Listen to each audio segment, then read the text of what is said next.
Hi everyone, and welcome to episode 40 of the Grianaig Creations Podcast. My name is Kirsty, and I am coming to you from the west coast of Scotland, United Kingdom. First, you can find me on Instagram as Grianaig_Creations, and you can find me on Ravelry as little-b. I've had a few people over the last couple of weeks ask me, how do you actually pronounce your name? And Grianaig is not the easiest name to pronounce. It is Gaelic, and not a lot of people can read Gaelic or speak Gaelic. I certainly can't speak Gaelic. I never got the chance to learn. But I have found out the correct way to pronounce Grianaig. And that is, if you can hear it properly and with my accent, I will put the pronunciation up on the screen if I can, or in the description box below, but it is pronounced Grianaig. So it sounds like a K on the end, even though there isn't a K in the name. So yeah, I hope that helps a few people out. So just once more, that's Grianaig Creations. So there's not much knitting in the podcast for this episode. This episode is mostly going to be a roundup of PERTH Festival of Yarn, which has just finished up this weekend, and what an amazing weekend it was. But we'll get onto that a wee bit later on in the podcast. First of all, I'm going to talk about my only finished object for this week, which is a pair of socks. I did talk about them on my last podcast, but I think I was one finished and one started, but I'm not 100%. So here they are. These are my finished Queen of Purls socks, and this is the information. So that is on the Citadel sock base, which is Superwash BFL. It's a 4-ply, 400 meters and 100 grams, and the colorway is Sunset in Candyland. And these are the finished socks. It looks like there's a wee pucker in here, but it's just how I've done the heel. They fit perfect. I'm very happy with them. They are matchy-matchy. Completely matchy-matchy. And I've used a mini in a very similar but not quite orange colour. So that was just in my jar of minis just here.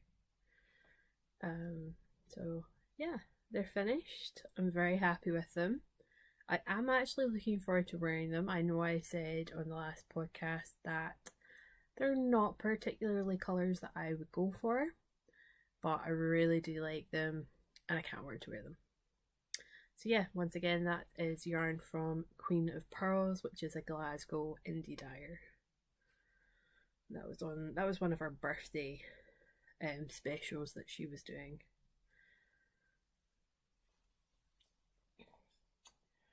I guess we can call them a haul. I have technically 2 socks done, but I have no heels. I was working on these over the weekend. I'd actually cast the first one on months ago, absolute months ago. This is yarn I bought at the Winter's Coming Perth event in November of last year. As a tight knit yarns yarn. I like the colours. This is a mini skein from, where is it?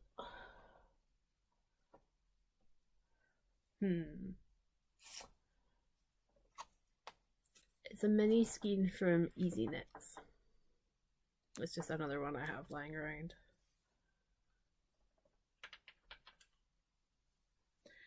So yeah, I still need to put the heels in. I have the marker in one sock for where to put my heel, and I seem to always do an afterthought heel now. It's just my preferred method. I have no bother with cutting into the yarn and putting my heel in at all. It's become a bit of a second nature for me now with my heels and for all my socks, so it doesn't bother me one bit. One sock seems maybe one row longer than the other, but that's okay. No one's gonna notice unless I tell more people. So yeah, I have one other, I'm just getting comfy. I have one other pair of socks on the go at the moment, but they are a surprise pair for somebody. She's probably put two and two together now and realised that she's getting a pair of socks. But that's okay because she doesn't know anything about the yarn, she doesn't know what they look like. But yeah, I'm not going to be showing them off until after I know, well, until after they're finished and they've been sent off to the recipient and the recipient's seen them, and then I'll stick a picture up, I'll talk about the yarn, yada yada. But until then, it's all staying hush hush. I'm nearly finished. I just have, I'd say, one more section and, excuse me, a toe to go, and then I'll be getting them in the post and sending them to the recipient. And yeah, then I'll be able to show them, I'd say show them off, I'll be able to show a picture of them off and be able to talk about them. So yeah, that's all the knitting I have. That's it. I have no other knitting whatsoever. But like I was saying, this podcast is mostly going to be talking about Perth and the amazing festival that the director Eva Christie has put together. From people that I spoke to on the day and afterwards, nobody had a bad word to say about the event. It was fantastic. Again, the venue was very bright and airy. There's a lot of space you could walk around. It didn't feel claustrophobic, although a lot of people were saying they did feel overwhelmed. And I did end up asking, well, have you attended other festivals? Is this your first festival? And for some people, they were saying it was their first festival, and I was like, well, if you think this is overwhelming, you're not going to enjoy some of the others. So that was quite interesting to look at it from their viewpoint, that they had never been to such an event. And I was just like, well, I've been to a couple now. I've been to ones where it's a lot busier, or the venue is a lot darker, and a lot more cramped. And I don't suffer from claustrophobia, but damn, in some of those venues, like, I felt very claustrophobic. So when people were feeling overwhelmed, I was just like, well, there's a cafe up here, there's a wee tea station downstairs, there's lots of seating area, you don't have to go around and be in and out within half an hour. You can take your time, do one row or a couple of vendors at a time, and then go sit down. And yeah, they seem to like that idea that they didn't have to tackle it all in like the space of half an hour to an hour. They could take as much time as they needed, they can take as many rests as they wanted. And yeah, I really enjoyed the day. It was a lot more of a social event for me. For anyone that was not aware, I was originally down to vend for 2 days. I was meant to be selling on the Saturday and the Sunday. Unfortunately, I did have to withdraw my application due to my shoulder injury that has been ongoing and still ongoing. So yeah, that was a bit of a bummer. I did feel really, really down about that, because I felt like it totally knocked my confidence that I had to withdraw my application. And Eva was so lovely and said, well, why don't you do a pop-up? Because she knew I had stock. She knew I had made some things before my shoulder just got too bad. So that was on the Sunday. But we'll start with the Saturday, shall we? We'll go in chronological order. So actually we'll start with the Friday. So I went through on the Friday. My amazing partner came through with me, and we drove through about 3:30. We left the west coast and drove through to the east, and it took, I'd say, about an hour and a half. We stopped into Glasgow to pick up some bits and pieces, we stopped in at Tim Hortons and I was picking up some donuts for my friend Carola, who hadn't tried Tim Hortons, so we got the Timbits. And Scott and I also got a hot chocolate each. And that is where I've now discovered my true love, which is a hot chocolate with a shot of vanilla. So vanilla syrup that you put in coffees, you can put it in your hot chocolate and it tastes divine. So after we'd been at the city centre, we hit the motorway again and we drove through to Perth. We hit a wee bit of congestion a couple of times on the way, but nothing compared to the traffic heading back towards Glasgow. They were a complete standstill. And Scott was about to mention it, and I was like, don't you dare.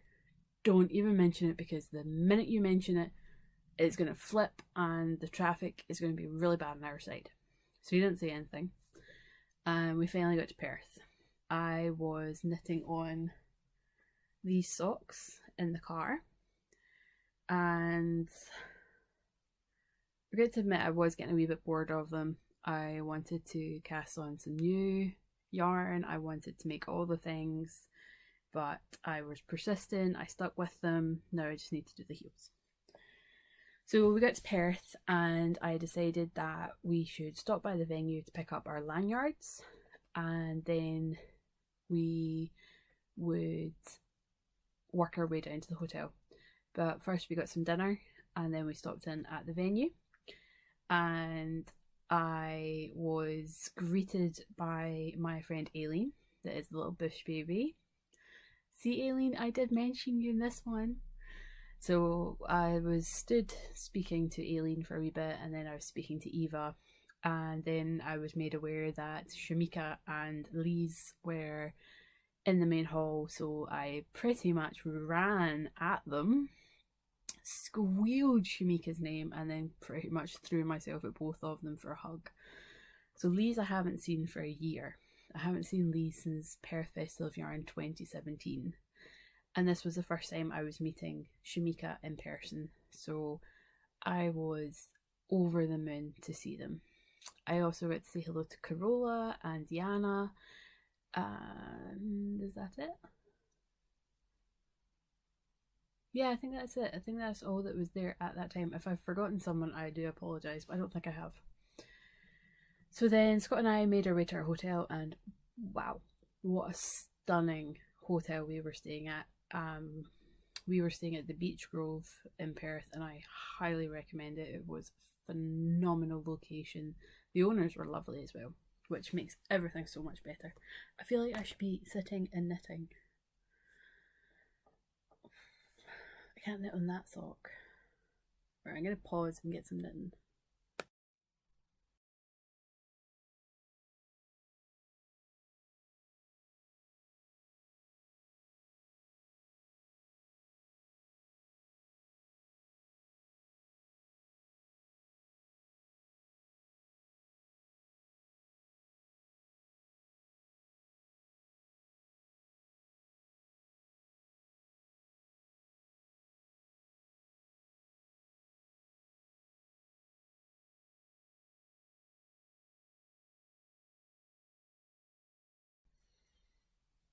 Where did I leave off?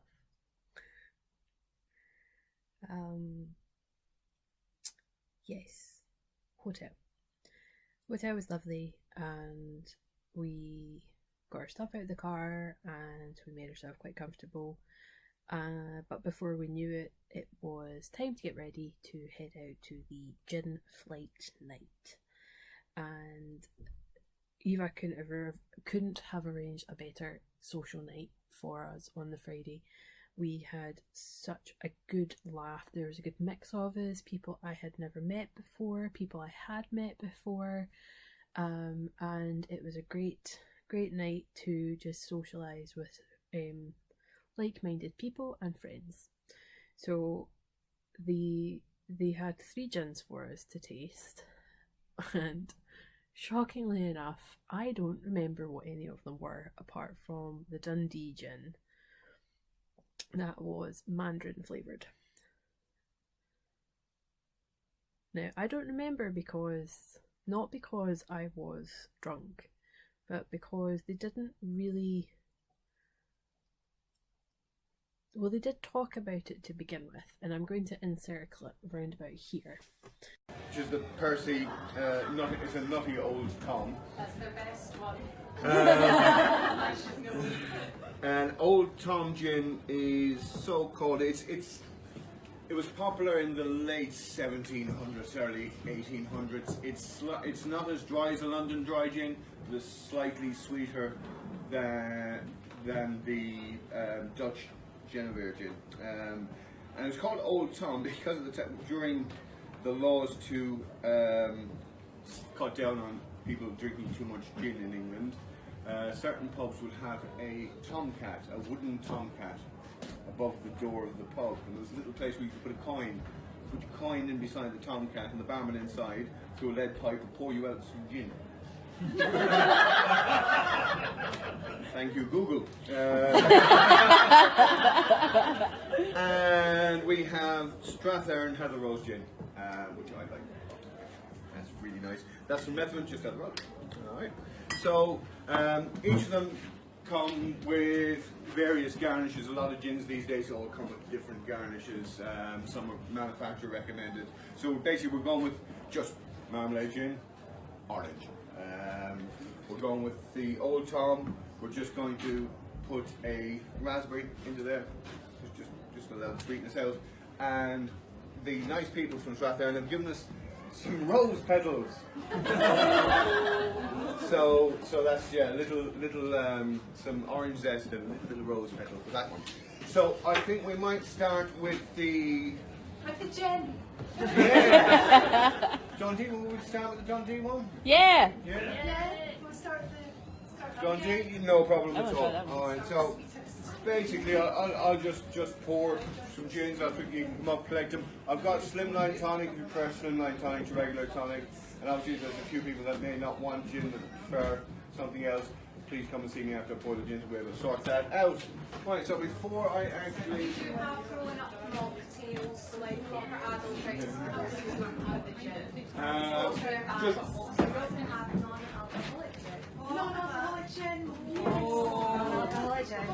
Right, I've no idea what this is. This has just been thrown on me. Because I was going to say before we start, gin, if you're making yourself a gin tonic at home, just remember gin, even though it's a distilled spirit, can still get tainted if it's allowed to oxidize. So I would always have a little sip of gin before you start pouring your gin. Would be the best idea. Oh Jesus, don't do it again, Neil. Remember what happened last time. That's fine. Oh, that's lovely. All right. So what I'll do is I'll start just making them, and Ali's probably just going to drop them out to you, okay? As she's going around, if you prefer unleaded tonic rather than leaded tonic, just let her know. I'll start making them, and Ali'll start giving them out to you, okay? Of the gentleman from the venue talking about them, but I more don't remember because I was then so busy talking to people afterwards and just having a really good time. So the whole night was really, really good, and the 3 gins that we were tasting were phenomenal. But I did discover that I really don't like tonic water. So it's gin and tonic is as you would have it, gin and tonic water. So I had tonic water with my first one, and then my other 2 gins I ended up having with lemonade, and thoroughly enjoyed them a lot more. So I think I would really like to try the first gin again, but with lemonade. So after the gin night, it was back home. I say back home. It was back to the hotel to sleep off the alcohol and get ready for the first day of Perth. And I rocked up just before 10 o'clock with Scott, and we made our way in. We had our passes on already, so we got past the queue very quickly and went in and said good morning to everyone, see how everyone's feeling after the gin night, and just see all my friends, which was amazing. So I feel like the Saturday passed very quickly, and before you knew it, it was the podcaster meet up at 12:30, and then before long it was then on to the Knitter Cow, where we had the Exploration Pod Cow meet up, which was ran by myself, Rosie of Pixel Atlantis, and the lovely ladies behind the Tips and Knits podcast, which is Sia and Pip. Unfortunately, Sia couldn't be there with us, but she was there in spirit. So it was myself, Pip, and Rosie. I'll insert a wee picture here.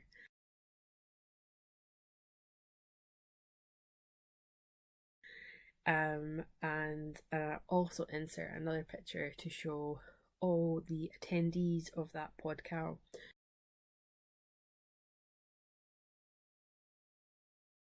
Now, I know that wasn't all the people that took part in the Exploration Podcast, but it was the people who were able to turn up at the designated time for the picture.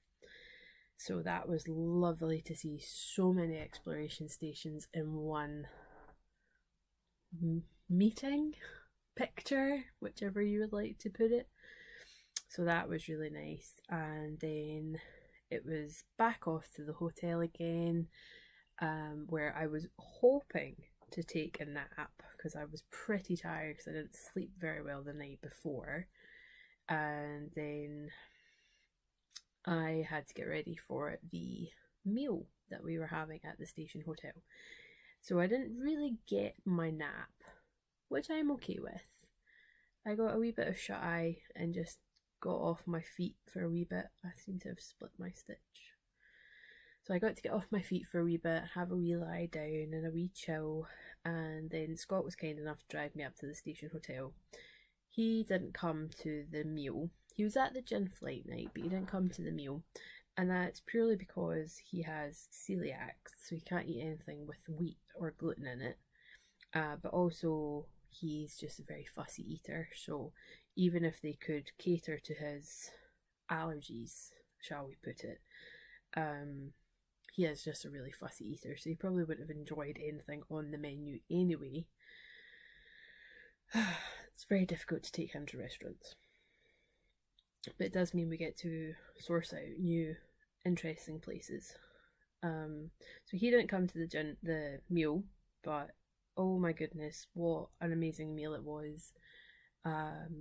Too much Prosecco, too much wine, but so much laughter. It was amazing. I would do that all over again. I would just repeat that because it would just be so much fun. But yeah, I loved every minute of it. I would honestly do it all over again. I would do it every week if I could, but it's the one downside to having international friends is it's very rare occurrence, but when it does happen, it's just so much fun. And then it was back off to the hotel to sleep off more alcohol. And then the Sunday morning came around and I was nervous. I was very nervous on the Sunday. It was my pop-up day. I wasn't quite sure how the pop-up was going to go, but I was blown out of the water by the amount of people that came up to my wee pop-up stall on the upper level of the Jurors Centre. I was setting up whilst two ladies approached and were like, "We've been looking for you all weekend, where have you been?" And I was just like, "I've been shopping." And they're like, "But we've been looking for your stall." I was like, "Oh no, I didn't have one." They weren't aware that my stall had been reduced to just a pop-up. But they had been looking for my stall because they had found me at the Winter's Coming event that Eva ran last November, and were looking to buy more of my project bags, which was so sweet. Like, I couldn't believe it when they showed up because I recognised them instantly. and one of the ladies was like, I use your project bag every day, I carry it with me all the time. And right enough, she brought out the project bag she'd bought from me in November, and it was full. Like, she had a project in it at that point, and she rifled through my bags to find a new project bag, which was really amazing to watch. And I helped her pick one because she couldn't choose between two. It was literally a case of I put the two behind my back and muddled them up, and she picked one, and she ended up taking the one she picked. So that was really lovely. They were my first customers for my pop-up, and then after that, people kept coming up, and I was very much surprised at how busy my wee stall was for the time that I was there. So I just want to say a huge thank you to everyone that stopped by my stall. And yeah, and then after that, it was more back onto being more of a wee social aspect for me, sitting down, enjoying some chance to get some knitting done and chatting to people, and then some shopping. We say some shopping. There's a lot of stash acquisitions. So yeah, I guess we'll start with some stash acquisitions, shall we? I'll put my knitting down. Well, first of all, I want to thank Shumika and Pip, because I'm going to be including some clips from them. Pip is quite an avid wool exploration adventurer, shall we say. Oh, yarn barf. Look at this. This is not what we want. So Pip does a lot of the yarn exploration, which is part of the Knit British podcast, and it's basically where they try new breeds and knit a swatch and see what they think. So it is an exploration of British breeds, British yarns, and it was very interesting to have a discussion with Pip about it. So there's a clip about that, and then I also asked my friend Shumika if she would be so kind enough to come on camera and talk to me about how, like, her decision to come over to Perth and what she made of the festival in general. So I will include those clips as well. But now that that's me back to the start of a round, we can start some stash acquisitions. So let's get comfy. So first of all, a couple of us decided that we were going to do a swap on the Saturday night meal. So we were all to bring one skein of yarn. Not a lot of us, only some of us agreed to do this. So I brought a skein of Yarny Love and popped it in the middle of the table, and all these yarns were sitting in front of us during the meal, and it was quite interesting to see, because everyone was just like, oh, I want that one, but I want that one, well, maybe that one. And this went on for the entirety of the meal, and we decided after the meal that's when we would pick. So the one I wanted, I ended up not getting, because it was the only colour palette that Aileen liked out of the yarns.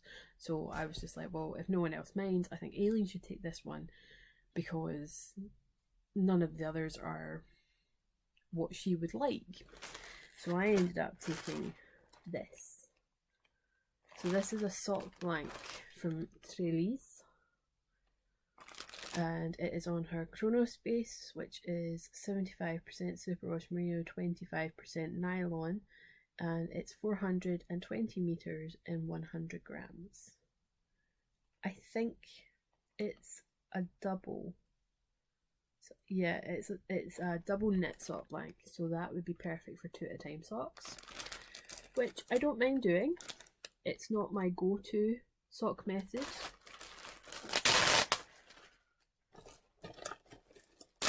It's not my go-to sock method, but I'm not utterly against it either. Look at that. Look at that orangey yellow. Like golden yellow, that's gorgeous. Just here.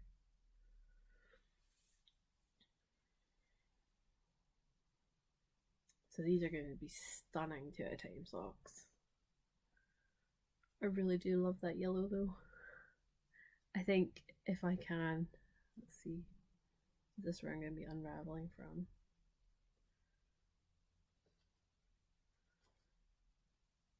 No, I think you have to unravel from the other end. Oh, I don't know. I could never figure these out. Yeah, so I have to unravel from the opposite end that I want to. So let's just tuck that back together and put it in before I make a mess. So yeah, that's going to be quite interesting to go back to 2 at a time socks, but it will be worth it to knit those up. So that was the swap item I took. And then it turns out, in all of our excitement and Prosecco and wine infused heads, we ran the swap too early for some of the participants to take place. Sorry, Anna, and John for that matter. So Anna comes up to the table a bit later on and asks, have we done the swap? That she had 2 yarns to put in. She didn't want to go home with them. Did any of us want them? So I took a pair of Perfect socks, which is, are these the Arnie and Carlos ones? Or are these just Perfect? No, the ones I'm knitting on just now are the Arnie and Carlos ones. These are just Perfect. Which is the Regia rainbow colour, which is the 4-ply sock. So I got a second swap. I made sure she didn't mind if I took it because I'd put my yarn in already, so I had nothing to give her back. But she didn't want to take them home, and I wasn't going to say no to another sock yarn because I am on a serious sock kick just now. So yeah, those are the swap objects out of the way. Let's start getting into the proper stash. So I'm just going to start and work my way through because I have a big box to get through. So the first one I got is a kit. So these are the Harlequin socks from Sable Yarns, and that's the yarn.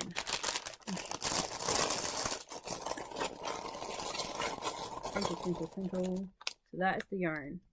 So they were on a blank, and then they've half the blank and then caked up the yarn. So the outside colour here is on the inside of this cake, and then the outside colour is on the inside of this cake. So they will look like that when they're knit up. So they're matching, but they're not matching. So they're inverted. Does that make sense? Maybe, possibly. Am I speaking a whole bunch of rubbish? So that's my first one. And then with that, I then got another one. So that's just one of their gradient sets. So this is 75% superwash merino, 25% nylon. There's 425 meters, and this is in the lava colorway. So again, the outside color is on the inside here, and the outside color is on the inside here. So your socks will be the opposite of each other. And then from the same stand, I bought a Nostipine. I have never used one of these, but I want to. So this is from Ivy Cottage Woodcrafts, and this cost me £10. So I got this one because I like the grooved handle. I feel like I'd get a better grip. But they had a lot of others to choose from and a lot of different woods as well. And then, moving on swiftly, I bought the kit from Uncatian Bear. I think I'm saying that right, but I think I'm also butchering it and saying it wrong. So I got the Peaky Cat, or the Peaky Cat socks, the pattern, and then I got the tin for the stitch markers. Get your knit on. And I got, if I can open the tin,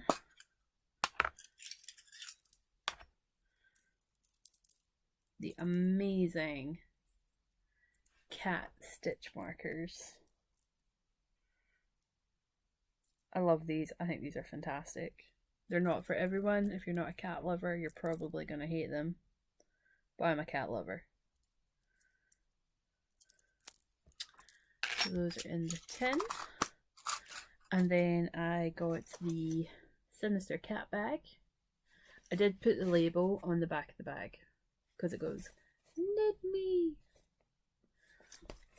So I got the bag. And these are my colour choices.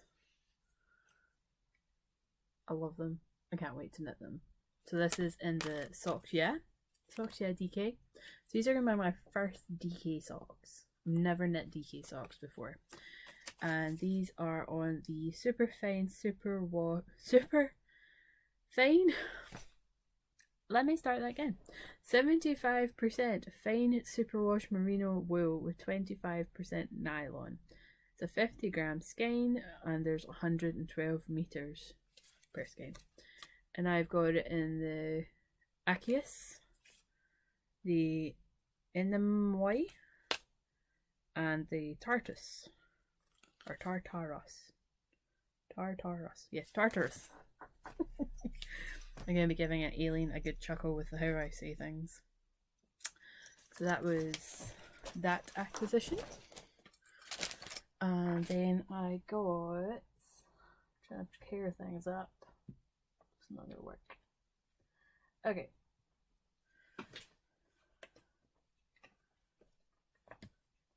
I got 4 skeins from Otherworldly Yarns. I got Undine. I also got Kelpie. My chair is very squeaky. Phantom. And Alchemy. And I was very, I love the bases I got them on. I got them on the Poledale nylon, which is Polworth and Poledale. I knew this, I did know this. Oh, moving on. BFL nylon base.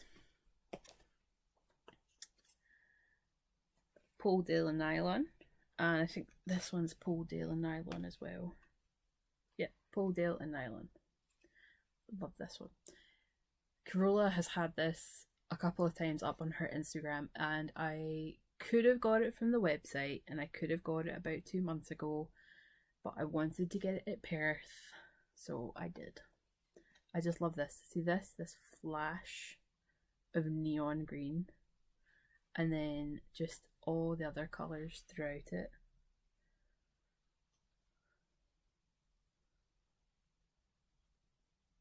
Like, how could you not like that? So, 4 skeins of Otherworldly Yarns. Oh, I'm running out of places to put things.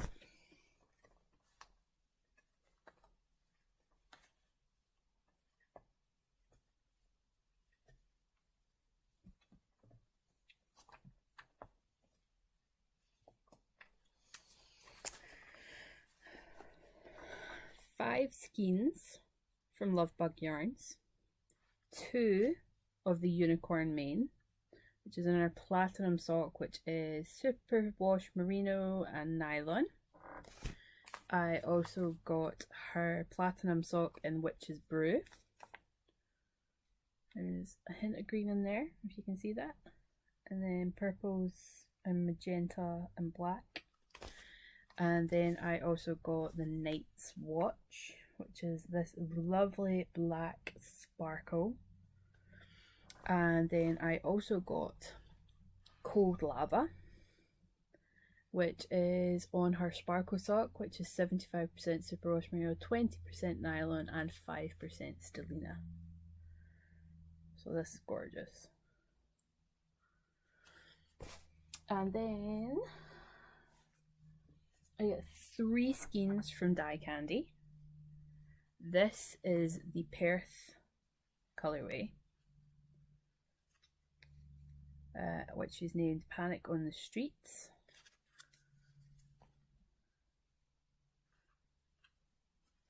And then I also got Acid and Unicorn Massacre. So these are going to go together. I don't know what in, but they're going to go together. And then I stopped by the amazing Ovis Yarns stall, which is Becky, where I got her new pattern booklet. Cannot wait for this. And I got the yarn that she knit these socks out of. So that's going to be one of my future cast-ons. So this is on her, this is Pretty Fly for a Wizard Guy, which is awesome, which is on her Poppy Super Sock Base. And I've used that sock base before, if anyone remembers, the cowl that I made from Becky Jean and Pattern.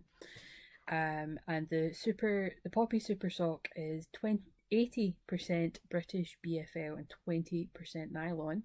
And there's 385 meters in this yarn. The colours are very subtle.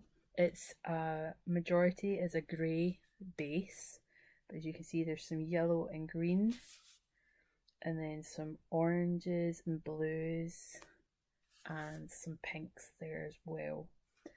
Let's see if I can get a better picture of the socks to show you.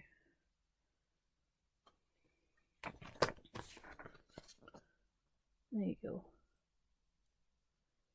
So she had these at her stall. She had them on her stall, and you could buy the pattern booklet. This was the launch of the pattern booklet at the event.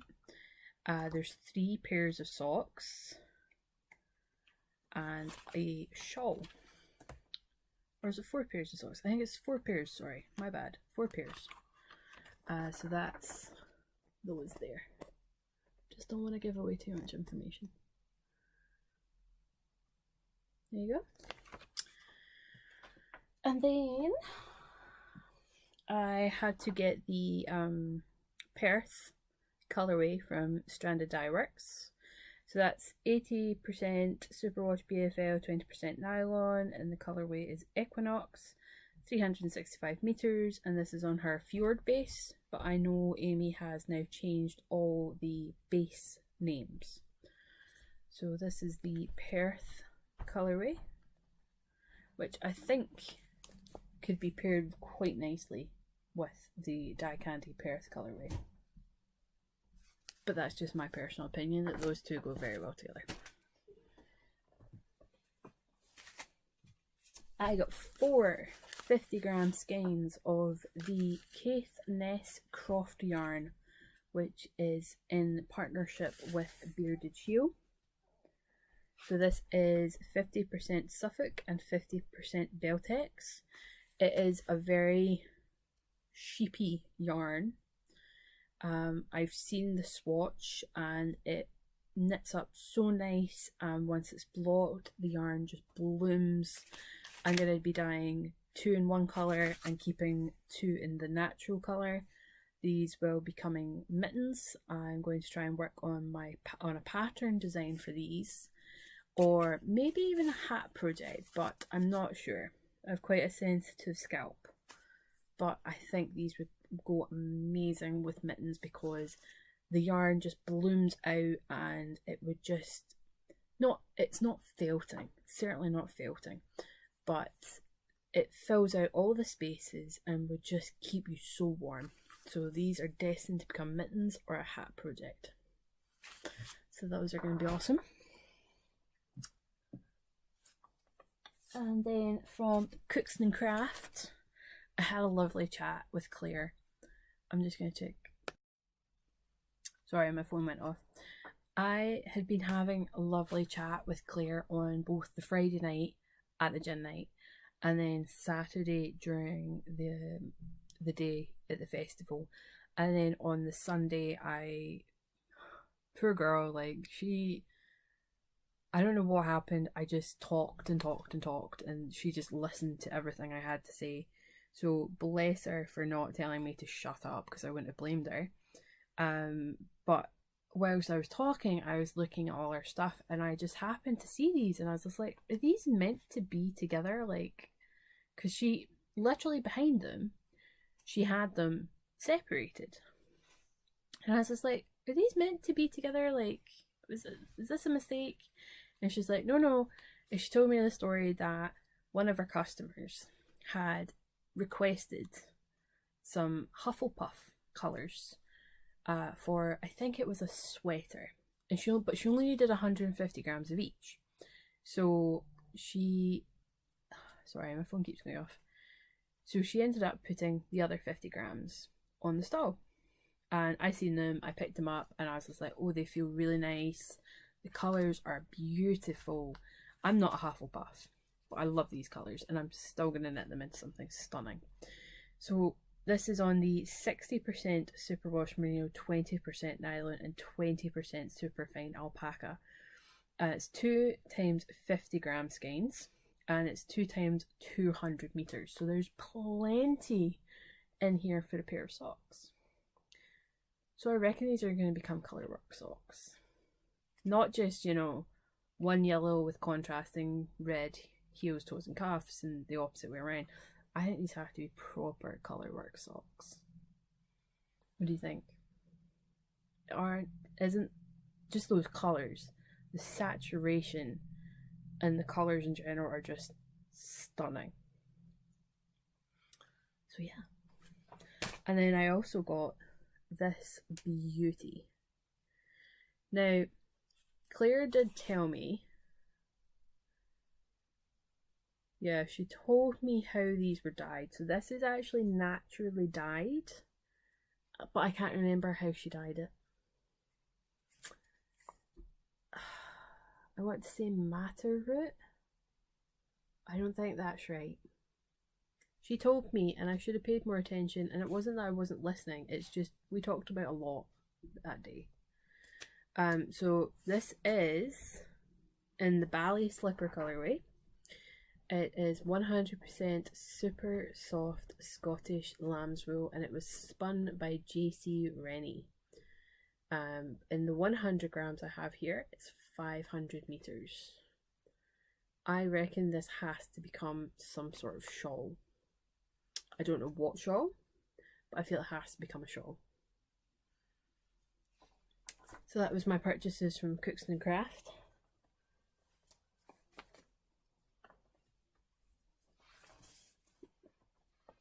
And then I got my paws on some Trellis yarn.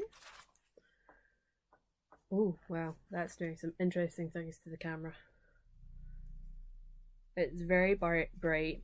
There's no doubt about that. That is a very bright yarn. Let's see. It doesn't even tone it down on camera. This is luminous yellow, luminous orange, and luminous pink. And this is in the Perfect Imperfection colourway. It's on our Aras base, which is 75% superwash merino, 25% nylon, 425 meters. And then I also picked up Take Me With You. And I love this. Like this here, this is a very pale minty green here. This is on her Titan base, which is 100% superwash BFL, which is a high twist fingering. And there's 366 meters. Love this so much. Like I picked this up on the Saturday, and like Saturday morning, and then put it back down. I was just like, no, we'll come back. Like, you've bought enough. And then I ended up going back and getting it. We're nearly there.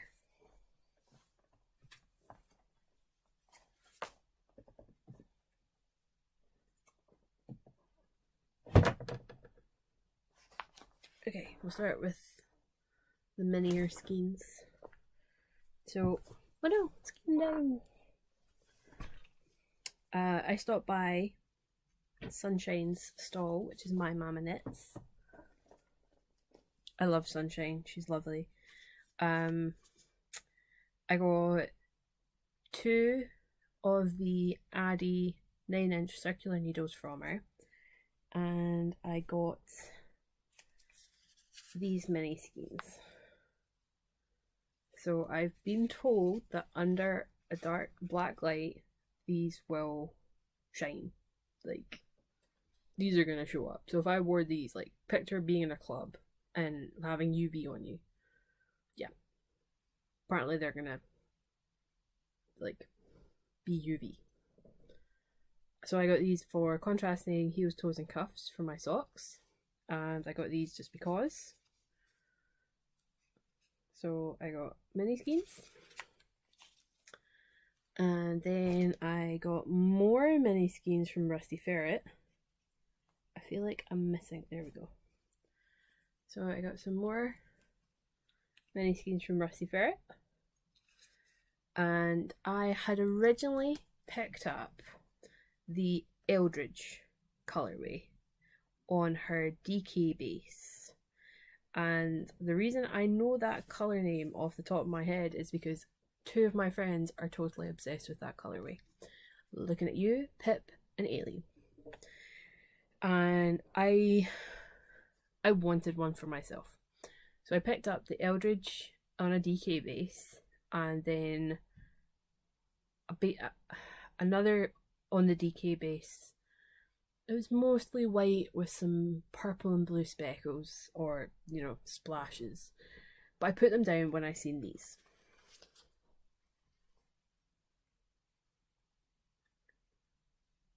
So these are mini sets. This is the Futrit doll. And this is... oh no, they're both called Futrit doll. Never mind. That's either the base or the factor sets. I'm not sure. But yeah, I had to get these. So I put the DK bases down and I picked these up instead. Like, to replace them. So that's what I got. And where did I put stuff? I got this beautiful hand spun yarn from Out of the Blue. This is 100% Falkland. It's 400 meters and it's stunning, absolutely stunning.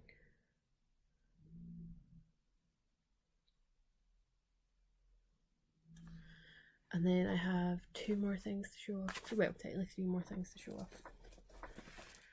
Rosie, the wonderful, beautiful, kind Rosie of Pixel Atlantis, has launched her cape pattern. So this is the Serena capelet. And the way she had it worn on the day was my favourite way seeing it worn. So this was more off to one side, this was more on her shoulder, and it was more triangular down the front. So I got the pattern and I got this yarn to knit it with.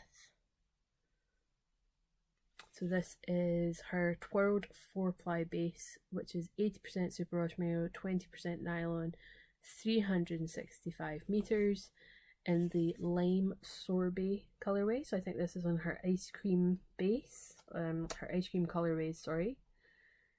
Love this. And then Rosie and I actually done a swap. And so she got one of my skeins and I got one of her skeins. So I picked this. I love this. The mixture between the orange and the blues and the purples, like the speckling here is stunning. And then you've got this bright orange, and then there's some kind of like more neutral colour coming through. This is the Fred and George's Fireworks, and it's on the squishy 4-ply base, which is 75% superwash merino, 25% nylon on 425 meters, which is very generous. So that was that.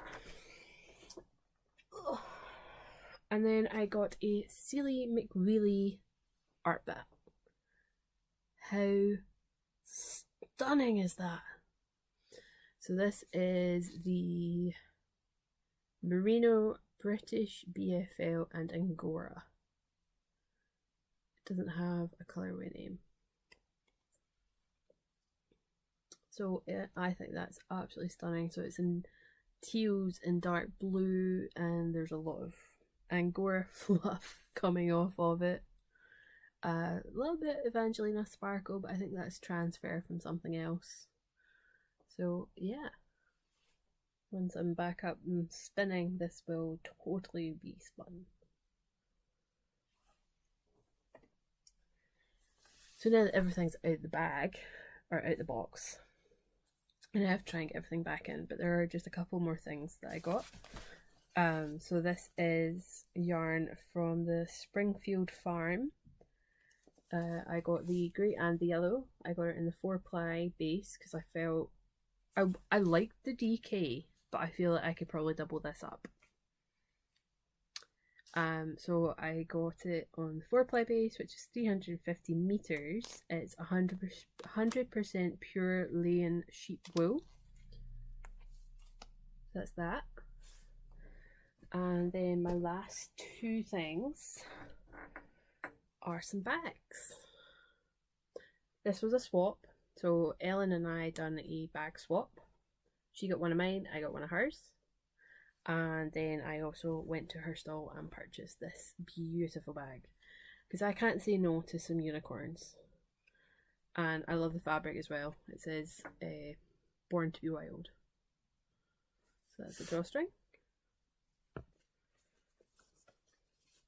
So yeah, those are my acquisitions.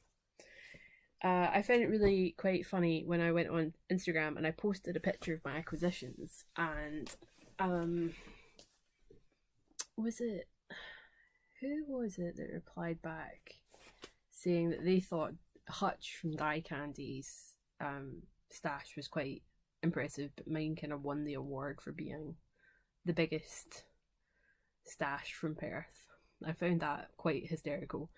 I didn't realise how much I'd bought, because on the Saturday Scott ended up leaving to get some lunch and took some of my stuff back to the hotel with him. So I didn't have to kind of like fight to get everything back to the hotel that night. So it wasn't until Monday when I got back home and put everything out in my bed that I was kind of like, oh, I kind of got a lot. I have no regrets, and people can shame me if they want for having such a big stash, especially considering I'm still doing the FPGCD stash on my Ravelry group and on Instagram. So people can shame me all they want for my stash. I don't really care. To be honest, I'm happy with my purchases. I supported some really amazing indie dyers, and some of those indie dyers are people I call my friends, which if you're going to support anyone, you support your friends. So I don't regret any of my decisions at all. And yeah, I'm quite happy with my stash. I can't wait to make things with them. Some I do know what I'm going to make with them already. Like some are destined to become socks, some are destined to become shawls, some are destined to become design projects. Others I got because I really like them. Simple as that. I don't always buy something with a project in mind. And some of the things that now have a project didn't have a project when I bought them. It's only after I bought them and kind of looked at them again or thought about my stash that I've kind of gone, ooh, that would make a great whatever. So yeah, that is my Perth Festival of Yarn haul. And again, I just want to say that I found that the festival was really great this year. Huge variety in vendors, like huge variety. You go to some of these festivals and it's the same people every year, and it's the stuff that you have already bought throughout the year, or it's people that you've bought stuff from before and you want a wee bit more variety.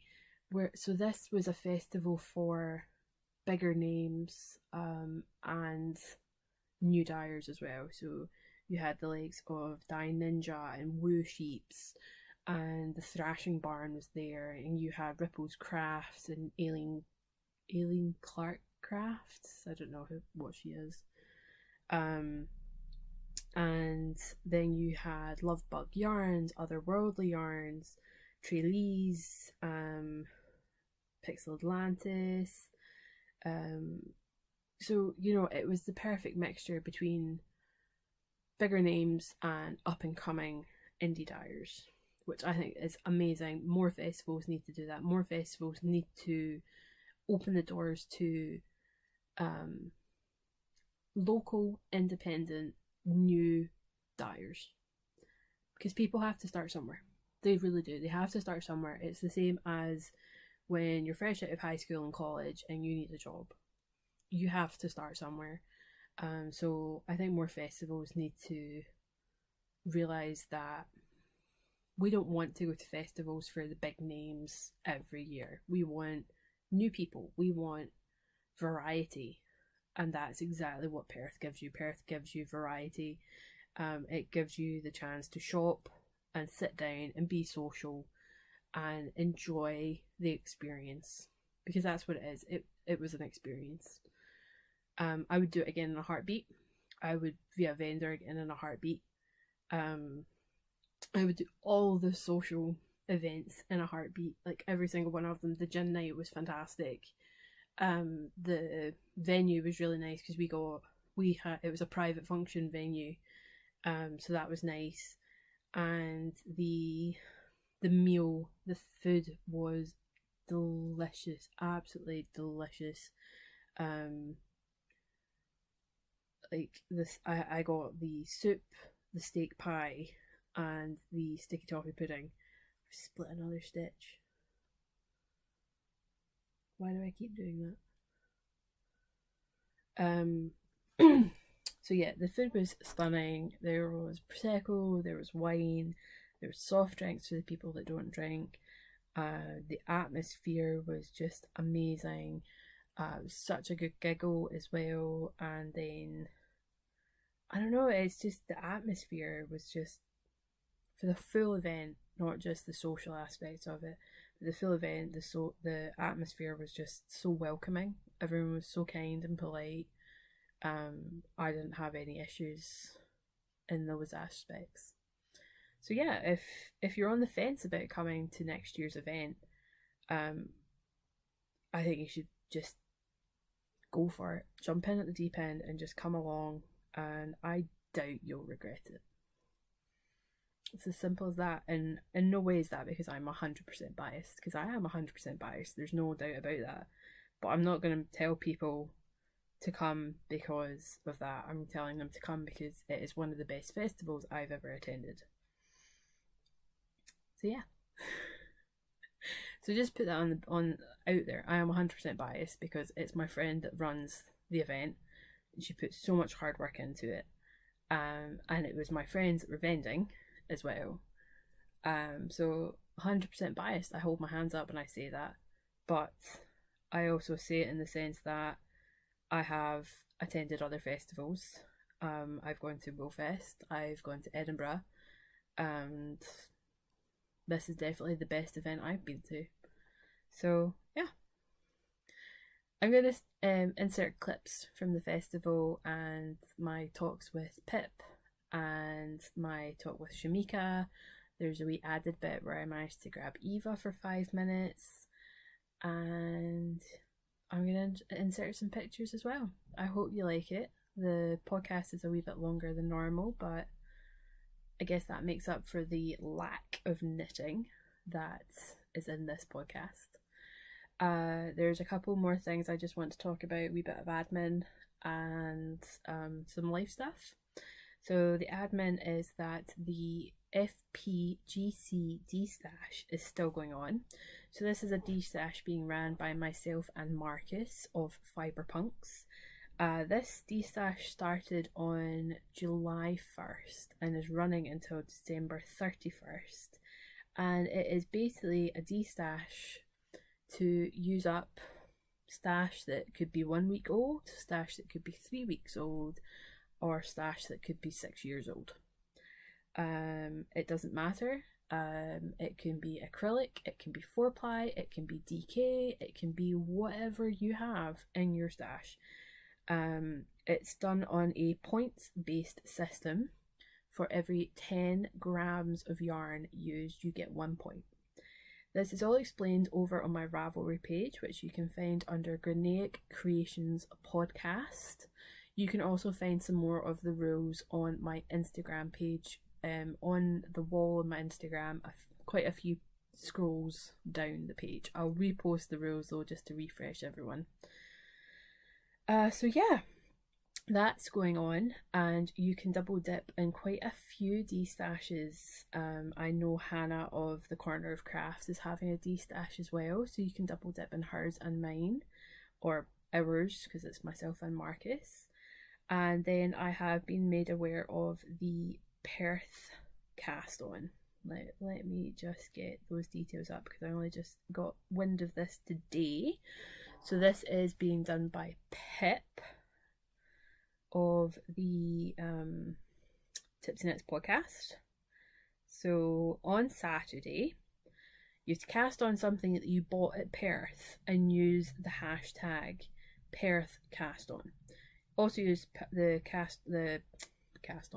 Also use the hashtag PerthYarnFest18 and People of Perth Yarnfest 18. So if you were at Perth this year and you purchased some yarn, we are going to do a mass cast on Saturday. What could be better? So I didn't want to start using my stash up from Perth for a wee while yet. I guess I can have my arm twisted a wee bit and cast something on. So I reckon my first cast on is either, haven't quite decided, Rosie's Cape, or crinkle crinkle, the Harlequin socks. Cape or Harlequin socks. I've been doing a lot of socks recently, so I think the cape might win. But with ease, I could just do the socks because it's all caked up for me. Like, vendors, and this is nothing against Rosie's because I'm holding it up, I would love for vendors to have pre-caked yarn at the events, purely because for me to wind this up, not only am I going to hurt my shoulder, but I'm also going to hurt my wrists. And I know some of you that are watching there are going, I will cake it up for you. Looking at you, Aileen, and Michelle, and Deanna, and that's so kind and generous of you. But if I was to give any vendor a wee bit of advice, it would be to have options for pre-caked yarn at the event. Or if we could get, well, I probably could have taken like my Swift and ball winder with me and put it up in the podcasters lounge, and someone would have helped. But like, even if we had that kind of a station at the event, that'd be brilliant. But I know that would become a risk on a couple of levels, so I know that's not going to happen. But yeah, like, vendors, cake your yarn, make it easier for me because I'm lazy. So yes, we're having a mass cast on Saturday. I'm so excited, but I do need to pick what I'm going to cast on. And then all the yarn's going back in a box and it's going under my bed, and I will start working from my older stash. And I just want to cast on all the things. I want to make stuff. I really want to cast on the underwing mittens. I've been wanting to cast them on for a while now. And then, whose podcast did I watch? Was it Hannah? Or was it Grace? It might not even be either of those. It's either Hannah or Grace. Or someone completely different. But they've done the underwing mittens recently. And it's just reignited the fact I really want to make them. So yeah, those are my next knit list. I've got some secret socks to finish and send off to the recipient. And then I want to finish the 2 sweaters I have on the go. So that's the Humulus sweater and the Sunset Highway sweater. Really need to get those off the needles because they've been on the needles far too long now. Especially the Sunset Highway sweater, because I started knitting that last year, I reckon. Or at least the very beginning of this year. Whoopsie. So yeah, that's that. A wee bit of life news. I am going in for my MRI scan tomorrow of my shoulder. I had my consultation with the doctor last week, and we reckon we might know what might have caused all the problems. All I know is the steroid injection I received, the steroid injection I got 6 weeks ago has now completely worn off. I am in a lot more pain than I was. The doctor and I have discussed this, and it looks like I might have to just try another steroid injection to see if that might work. He reckons that people my age normally have to get 2 or 3 steroid injections, and then that's them. Everything's happy as Larry and cured. It's not that I don't believe him, because he is a shoulder specialist. He knows what he's talking about, but I also know that the steroid injection didn't work very well to begin with, and then it's worn off a lot quicker than they thought it would, and I know the level of pain I'm in, so I don't have high hopes, but I'm not going in going, this is not going to work, this is not going to work, because if you have that mentality, then of course it's not going to work. So yeah, all fun and games here. All painful fun and games, but still fun and games. One last thing, I just want to say a huge thank you to everybody that came by my stall on the Sunday and purchased something, whether that was just a mini skein, or you got the full 100 grams of yarn, or you bought a bag or two. You have no idea how amazing I felt after that.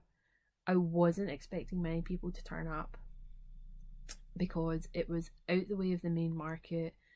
It was a specific time that it was happening, and I felt people would maybe just get carried away with the main marketplace, and they would forget I was there, or they wouldn't see me.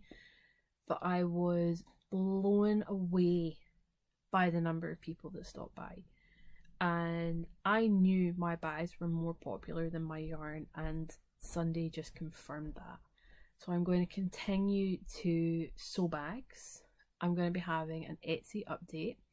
I am taking part in the Not Rhinebeck event that's coming up. I will put links and stuff down below as to where you can find all that information out and who else is participating, because there's quite a lot of us that are going to be having our Etsy shops opened up for that event and doing big updates for it as well. So I will be doing a shop update for that, and I want to show off 2 fabrics I just got. So my Moomin bags were so popular, like so many people wanted a Moomin bag, and I was running low on fabric, so I got more. I have more Moomin fabric, so there are going to be more Moomin bags in my shop shortly. And then, hands up if you're a Studio Ghibli fan. Guys, I love this fabric.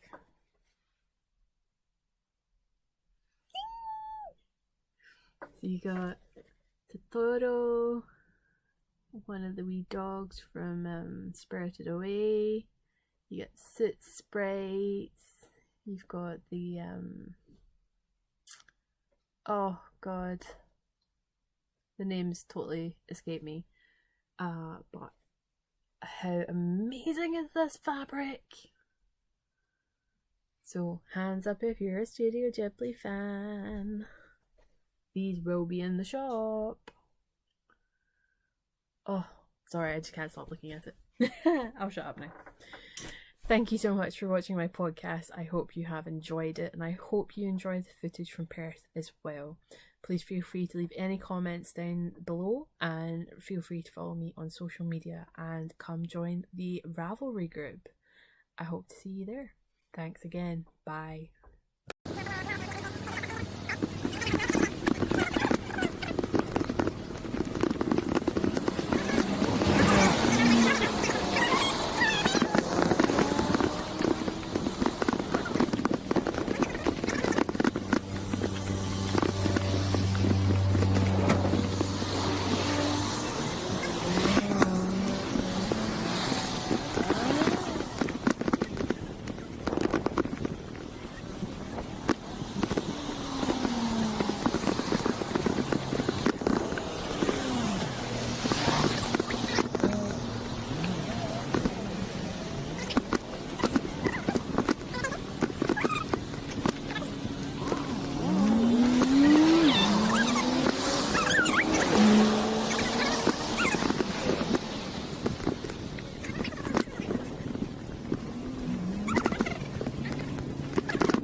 instead it's just, oh, I have this pink yarn from here, and you're like, thanks. Thank you. You're welcome. I try to be as descriptive as possible. You know, now you are on video. I had to wait till Mark crapped out before that. Explain, who is it? What did you buy? Dalton Border Leicester yarn, and it is just, it's so nice. Like, it feels sheepy, but it's quite soft. I didn't stop by your stall yet. Yeah.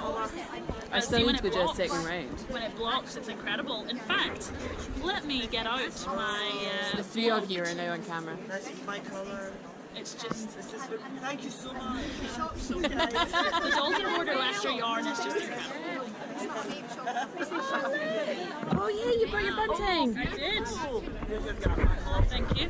This is it blocked. That's nice. I like that. That's gorgeous. And it doesn't. You don't feel it against your skin too much. Could you? Oh, that's nice. That is So nice. it's nice. It's like still sheepy, but it's not like harsh.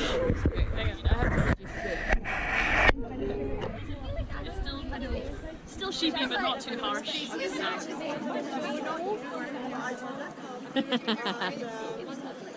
So which one's your favourite? My favourite? Could you pick one? I don't think I could pick one. I mean, like, That's a lot. I love that you have these. All the reeds. yeah.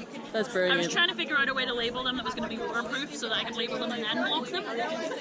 So BFL is always just.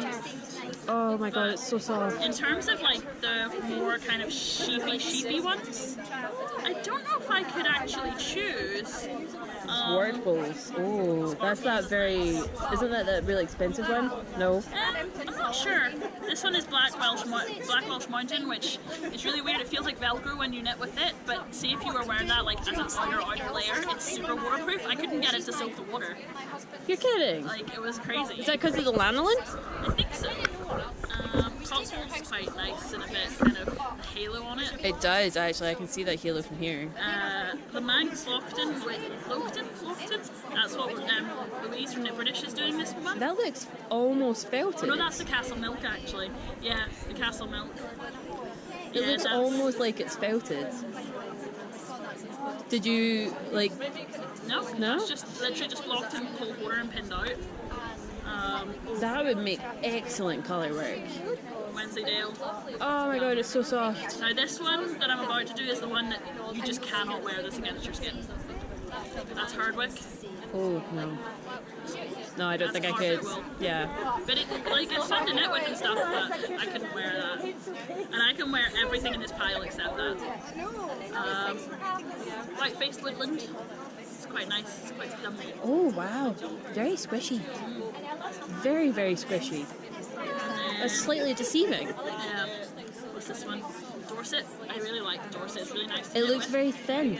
See, compared to that one, that's so plump. I think that one is a woolen spun, a worsted spun, and this one is woolen spun. I always forget the difference between the two. I always forget them. I learn them and then I forget them instantly. Yeah, so the woolen spun is a lot more airy, whereas the worsted spun is when they've like lined up all the hairs properly and it's a lot stronger. Right. This one's the Garthamore, I think. This one, Dorset, and that is blacker yarns, I think. So the way, like, you can always tell the Garthamore one, the spin is very distinctive on the Garthamore. This one is Hebrides. Very squishy again. I hope you can see these on video. Norfolk Horn, I really like this one. I had switched the pink and the black. And I love the colour depth in it as well. Yeah, because it's not one colour. It's like an oatmeal-y kind of grey kind of. And I just trashed the first set that I did. And I only did like the first couple of That's gorgeous. I really like that. That'd make an excellent sweater. Yeah, definitely. This one is the Llanwynnog, which is a Welsh breed. I like this one. That's nice. That would be nice and warm. This one's weird. This one almost like feels like cotton. It looks like cotton. Oh yeah. It's got kind of like a shine to it. It's Welsh mule. Welsh I was on mule. the train. I was the New York City train. I like that. Yeah. I really like I was that. like, this just doesn't feel like This is wool. amazing because I It's would like thought that cotton. It's really weird. Ryland. I love Ryland, one of my faves. That is nice. That's so That nice is- to knit with. And like, look how those eyelets are open and stuff. And I blocked that like a year ago. But once you get in the rhythm of it, yeah. I may need to do something in Ryland. This is the South Down, Yeah. Yeah. which I really like as well. I pretty much like all of these. I think that's kind of what determines It doesn't feel cheapy. No, it's a bit schlubby. Yeah. Kind of. But it's nice though. It's beautiful. It's absolutely beautiful. This is the Manx version. Wow. That's gorgeous. And these are all natural colours as well. These haven't been dyed. This is the actual natural colour of it. That is really nice. And Scotland. Oh my god, it's so soft. It's got a proper good halo on it, this one. It really does. I love that colour. It's like grey oatmeal. Yeah. North Ronaldsay. That halo, oh my gosh. Like, when I started knitting, I couldn't have touched that, but now I've got shawls in it, I've got gloves in it. What's that, sorry? North Ronaldsay. Is that the one I got at Perth? The grey? Yeah. But this one hasn't had its guard hairs removed, so the yarn from North Ronaldsay has. You should see in this one, it's got like The longer hairs. Right, okay. see that. Yeah. I knew where everything belonged. Yeah, you can just get it. And then I jumped and I did a British yoke sweater. Portland, this is like so plump. Holy hell. Like, that is just Wow, that's squishy. like a trampoline. Yeah. So I did That's gorgeous. That's really nice. Clien? Who is this person? I don't know how to pronounce well. That's really nice. There's a guy here at Perth that's selling his. He's got like yellows and greys in that. And that's blocked, so you can kind of tell what it's going to feel like afterwards. Yeah, I didn't have that next to my skin right now, but I know myself anyway, but it does feel nice. She's in like a cushion or something. Yeah. I also think it would be nice, like as a jumper or a hat. Right, my fellow poddies, I'm on the scrounge. What do you want, John? Anybody want to take a box for me so I can get all these downstairs ready for class? And then this is the Jacob, this is the West Yorkshire Spinner's Jacob, this is the dark grey, but it's the stuff that I made my Gamel Dags jumper out of. It's gorgeous. And then obviously the Border Leicester that we've already for the mentioned. knitter KO. The burdock cardigan. It's just so good, isn't it? She's gone So that's the upstairs. natural colour, and then Gotta get it done by So that's her stuff, yeah, the Border Leicester. that's her stuff. Aye. So, and that's the, so I knit this at the same time that I knit the swatch that I reviewed on the podcast. Ah. So yeah, those are my swatches so far. Hopefully I'll get some more to add to the list. But I just love exploring it all. Like, So are you going to keep them like that, or are you going to try and attach them? I don't know, so I've still got quite a lot, but I need to kind of try and source. But I eventually probably will attach them. But you want to start. I think it'd be like good for like a nursery or something. Scratch Like, would be good.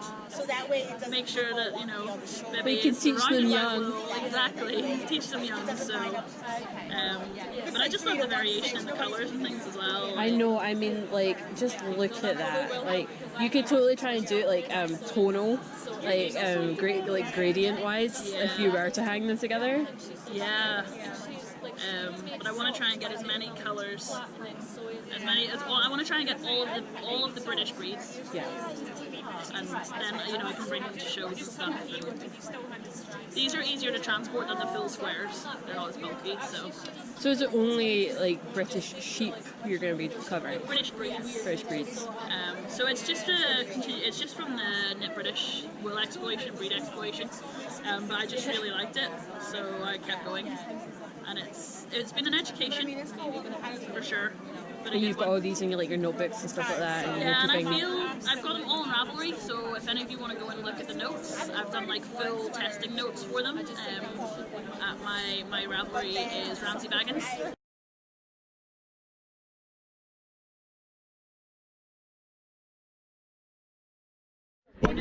Hello, introduce yourself. Hi, my name is Shamika.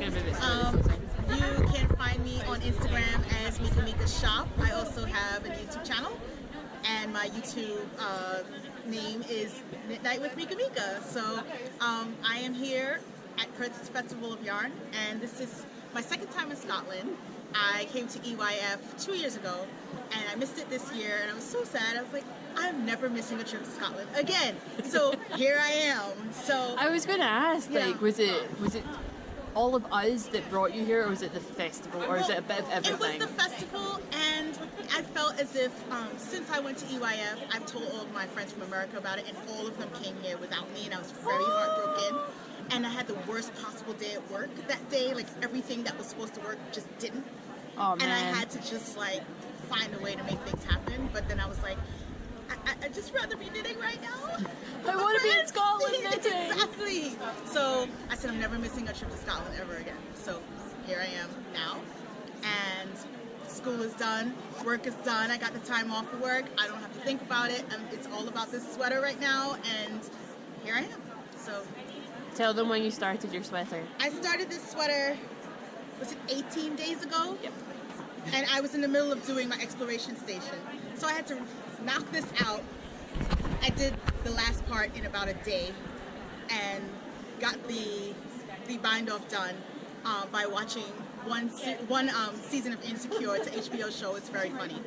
So got that done. Had to get that out of the way to get this sweater done. And I think I did the majority of it in about a week. Yeah. Yeah. Because every time you posted, like, the sweater just growing It just grew. so much, and you're just Yeah. like, how is she doing this? I But don't I've know. watched you knit, and you knit so fast. Yeah, I could show you a little something. A little something, something. Summit. See if I can get this. Okay. Gotta set I'm myself putting up you on the here. spot now, so you're getting in the camera. Alrighty. So I like to knit like in a T, and I think that just makes it easier for me to just move Oh my god, faster. look at that. And you do continental as well. Yes, actually Norwegian. Really? If you watch Arne and Carlos's video, it's like the same exact way. These are the stitch markers that I make actually for my Etsy shop, but that's beside the point. Yeah, it's just what I do. That's how I get it done. Mine. So it's getting stuck here, but yeah. So yeah. Nice. So I intend to finish this by tomorrow. So I have like 4 decreases on the sleeve left and so a I'm button working band. on a And then character. if I can get to sewing the buttons, so be it. If not, it'll just be, I'll just pin it, sticking the needle in it or something. Well, why not? Because no one's going to know otherwise. Exactly. It's how you want it to be. It's how you want to wear it. Yeah. Exactly. So, and as long as it fits, as long as the arms aren't too tight, I'm good to go. So, yeah. So, what's your favourite part about the festival so far? Well, I made a whole bunch of new friends, and especially like Kirsty here, I've been talking to her online for so long, and it's just like the hugs that you get when you finally see the person in the flesh. I ran at It's you so yesterday. amazing. I literally ran at you. I was out in the reception and I was Yes. talking to Aileen and Scott was there and she said something and she was just like, oh, Carola and Shamika are setting up. I was like, Shamika's here! And she's like, yeah, Shamika's in the hall. And I was like, and I ran. She's like, bye then. And I was just like, sorry. And I literally walked in the hall and I seen her and Lisa was like, Shamika! It's so amazing, and I don't think there's any other pastime where you can have that type of interaction and it be genuine. Yeah. Because the other online things, people can be stalkers, people can be a little crazy. Weird. We're not weird. Like the majority of us, we just want to sit and We're, knit and have a we're, good we're, time. we're quirky. We're quirky. But we're not. You don't really feel this sense of Insecure oh, this person or is trying unsafe. something. Yeah. It's more so like we just want to hang out and knit. Like find a random coffee shop on the other side of the world. Let's just fill it up with knitters and knit. Like it's just amazing. Or have a beautiful gin night like we did last night, which was lovely. I don't even drink gin, but now I'm a gin lover. So there we go. So that's what I love about it. Just the community, the camaraderie, being able to meet new people, see things, see everyone face to face. Travel the world. You know, everyone's like, you're going to Scotland, why? And I'm like, knitting. And then they think I'm weird. And I'm like, no, you don't understand. My crew is insane. Like, we're awesome. So you want to miss out, that's your business. You know, so here I am. And I love it. Yay! Absolutely love it. And then there's Helen as well. I'm not just cutting that out, but it's just because you're literally on the side of the frame that whole time, and I was just like, oh, I feel so rude right Did now. I say where I'm from? Oh, I'm from Brooklyn, New York, so... I think we can tell a wee bit from the accent. It's a lot different from the normal accent. It's so cool. I thought you were from Aberdeen. So when do you travel back home? I go back home on the 12th, so that's what? If we don't steal you, that is. Right. Wednesday? That's Wednesday. Wednesday. Yeah, I didn't want to fly on September 11th for obvious reasons, especially being from New York, you know. But I plan on doing a couple days in Edinburgh. Are you going to go to Kathy's Knits? Well, or are you going to not do yarn shops after this? Actually, I want to do the yarn shops because I missed them when I went to EYF. I want to go to Ginger Twist because that was literally a walk away from the hotel I was in last time and I never made it. So I have to go back. And I hear there's a knit night at Aqua on a Monday or something like that. Oh, no, that I don't know about. I'm not the person to ask. If it's happening, I'm there. Yes? Okay, well, I'll be there. So, yeah. So I'm just going to enjoy the rest of the Scottish culture. And you're going to go like sightseeing as well, so not just the yarn shops? I would love to. I want to do the Harry Potter tour. I want to go to the Harry Potter store. Yeah. Why didn't I know this? Yes. And then if I could do a whiskey or gin tour, that would be awesome too. You know? There's the whiskey distillery on the Royal Mile. Oh, perfect. Because I'm staying walking distance from the Royal Mile. See where the castle is? It's the first building. And then you've got to go to Greyfriars Bobby, you've got to rub his nose. Oh, you've got to rub Greyfriars Bobby's nose, he brings you good luck. Oh, okay, lovely. Although apparently we're to all stop rubbing his nose because everyone took the paint off him. So they painted him again. Oh my gosh. And then everyone started rubbing his nose again and he got dead shiny. So I think they're going to just stop painting him. Oh, okay. Because he brings you good luck. You just rub his nose. It's good. It's a good story of how it's the cutest story. Yeah. Would you like to share and tell Shamika the story?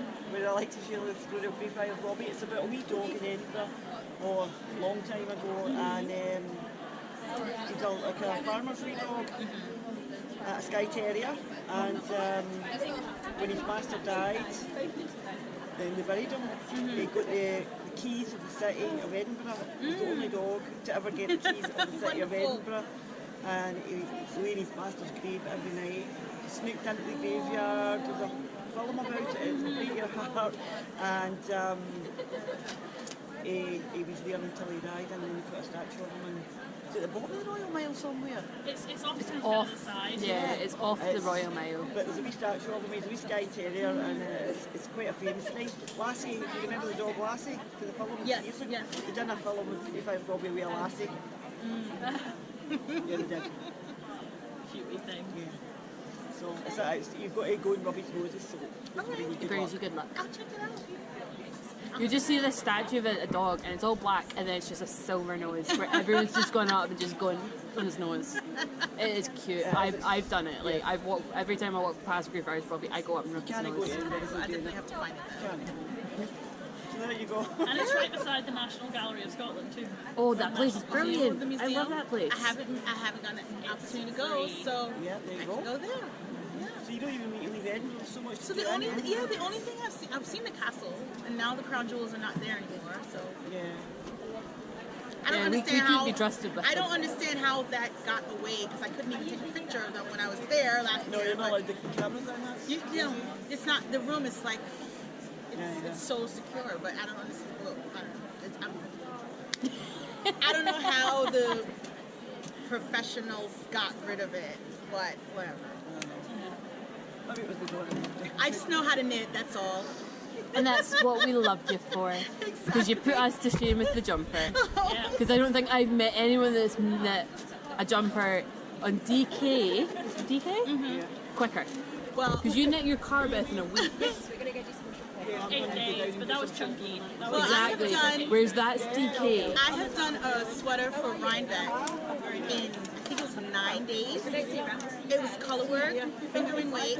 I knit it and it was too big. Then I knit it again, it was too small. And then I picked the right size finally, and I had like 10 days left. And the night before I was up all night. Oh my god. And it was insane, but absolutely beautiful. You could probably give I still haven't woven in the ends though. It's insane. Oh, if That you was just like 2 turn years it inside ago. out, I you'll was be like, whatever. It'll, you know, it's not superwash, so it'll just do its thing. it'll blend all together. Yeah, It's fine. Exactly. So, and it's an awesome sweater.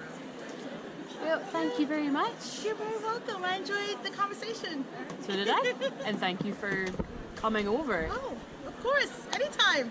I know. I think when we all found out you're coming over, we're just like, I really enjoy it. I really enjoy being here. I feel like I'm a lost member of the family, so here I am. a little insider secret that's now going on the internet, but I don't think any of his work friends will find out. Scott told a slight fib to get out of work early to come here to drive me through. And do you know what he told his work? That he was meeting my extended family, and I was like, that's not a fib. That's me. That's not a fib. You're all my extended family because you're all my knitting family. Lovely. Will tribe. Exactly. Or knitting crew? Knitting crew. Knitting crew. Knitting crew. See? My knit crew rolls deep, yo. We're international. We're international. Well, thank you very much. You're very welcome.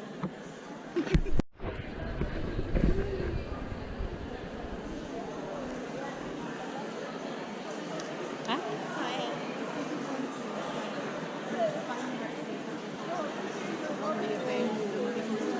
It's appreciated. Hello, how are you doing? Would you like to introduce yourself? Okay, I'm Eva. I'm the director of PERTH FESTIAL of YARN. Because everybody doesn't know that I'm already. responsible for these shenanigans going on. And we love that. We are thankful for that. Thank you. I'm not quite sure where to look in the camera in a minute, whether I look at you or not. I'll just look at the camera. You can do 6 or half a dozen. No, that's fine. Are you having a good day? I am. Thank you. Wee bit. It's day 2. It's the middle of day 2. It's probably a wee bit later at the middle of day 2, but I'm feeling pretty. After 1 o'clock, I know that much. We're halfway through then. We're halfway through with guys here enjoying it, but I've still got 2 hours breakdown to do after this. Then we need to quickly get home and join some here out for a meal tonight. Yes. Yeah, so my eyes are going all over the place. It's been a long weekend, folks. It's been a long weekend. It's been a long weekend, and there was the gin night as well. And There was indeed. But I'm just hoping that everybody has come. There's really good Yeah. themselves. that's all we've heard is just how much everyone's had a really good time, and they've really enjoyed it. And it's just always been like more spacious, and the lighting and stuff like that as well. Everyone's just like, oh my god, like it's so bright. We can see the colours of the yarns. We can move around freely, and they don't feel closed in. When people come down, they don't initially realise that we have 77 stalls down here with about 79 vendors across them. We'll have pop-ups and things like that because it is really, really spacious. Yeah. Yeah. I will let you get on with your duties. Thank you. And I'm going to go do a lap. Have fun. See you later. Hi, Candy.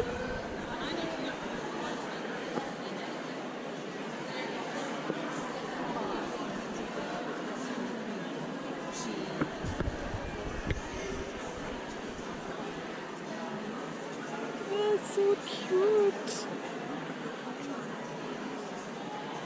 Hi. Look at the Highland cow. Oh wow. So they got this week out.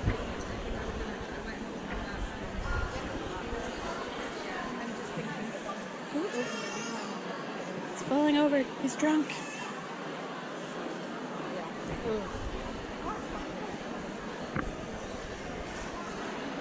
Hello. Hi, how are you? I'm good, thank you. How are you? Hello. Have you had your pop-up stall yet? Yes, I have. Was it yesterday? It's today. Is it today? Yeah. And it's done? All You done. can relax now. Brilliant. Did you have a good time? I did. Did you? Are you still having a good time? I think it being a whole weekend is a great idea for us vendors because we get to actually have a bit of downtime and relax and have fun and meet and talk to people properly. Were you at the meal last night? No, I No, wasn't. but you were at the gin night. Kind of all talked out after such a busy day yesterday, but I had a few drinks with friends in the bar. Oh, that's good. It was good. The gin night was great too. That was brilliant. What was your favourite gin? Somebody's asked me that already, and I feel I have to completely discard number 1 because I had it only with tonic water. Yeah, so you're going to try lemonade next? Yes, I want to try that Dundee one with lemonade. Yeah, that. Out of the other 2, the second one was my favourite. Alright, You're the only one that said that. Because, Really? Yeah, 3 was the best. The rose petals put me off the third one. Number 2. No, the rose petals put me off the third one. But Yeah. The rose petals were the only thing that put me off the next one, but I did like it. I'll catch up with you later. Thank you.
You don't mind, do you?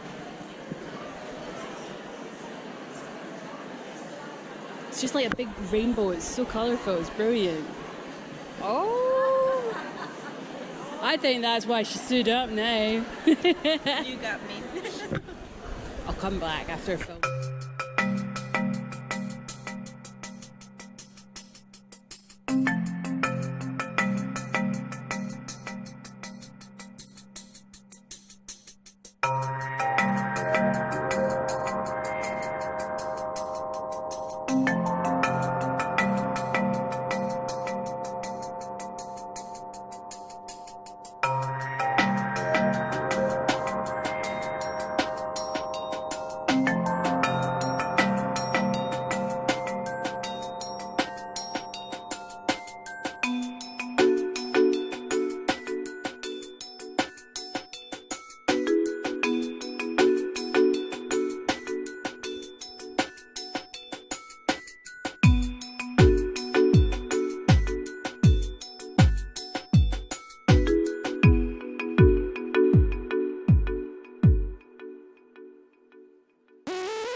to my maminette.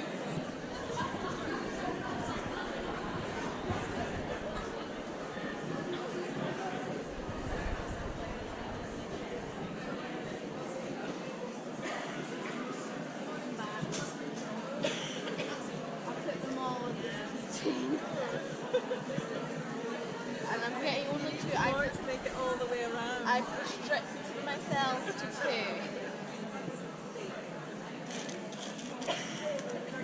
Did you get your booth open today? Did I get what, sir? Your booth open? I did. I had it upstairs. It was great. I had so much fun. I kind of miss being like a vendor down here though. I felt like I was kind of upstairs out the way.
This is me finally doing the rhyme. I know, I haven't even finished mine. I got to like that line and I've got 12% battery left and the other battery's in the back in the car. That's gorgeous what you've got in your It's from Diana. You need to pick your scene. I'll need to come back. I'm just going to sneak through.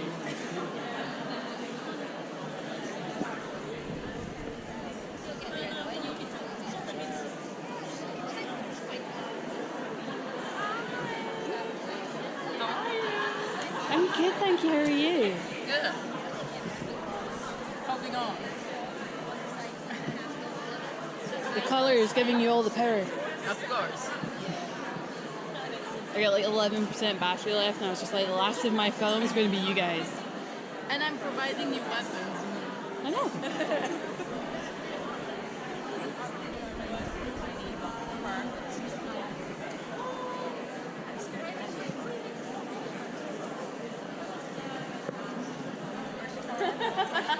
And I'll be like, Do you want to be in it? There you are. Hi, Anna.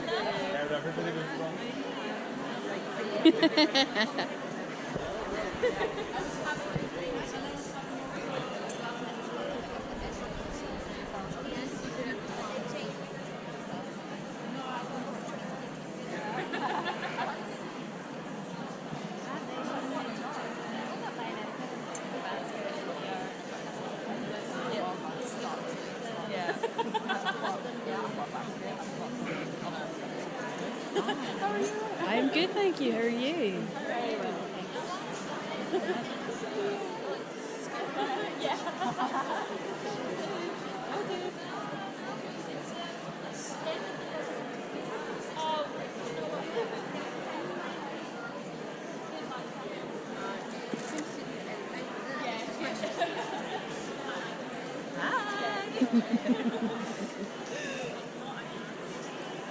I do love that green.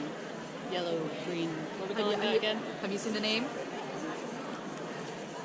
Ninja Turtle.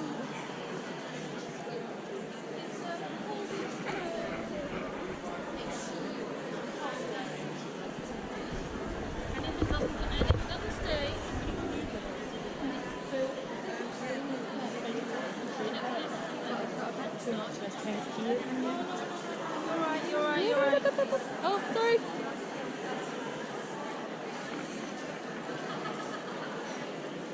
I do have a preface Esther actually. There's some of those as well.